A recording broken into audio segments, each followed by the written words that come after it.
అట్టిదాని నెరింగిన వాడే వేదార్థసారమెరింగినవాడు. నత్పాతయతే సూర్య న శశాంకో న పావక యద్గత్వా న నివర్తంతే తద్ధామ పరమం మమ.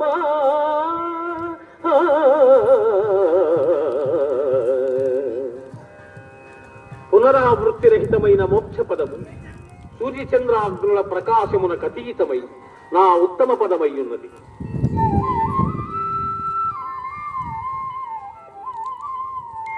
అహం వైశ్వానరో భూత్వా ప్రాణినాం దేహమాశ్రితః ప్రాణాపాన సమాయ. సాహసము, ఓర్పు, ధైర్యము, శుద్ధి, ఇతరుల వంచింపకుండుట, కావరము లేకయుండుట మొదలగు గుణములు దైవాంశ సంపూతులకు. అట్లే దంభము, గర్వము, అభిమానము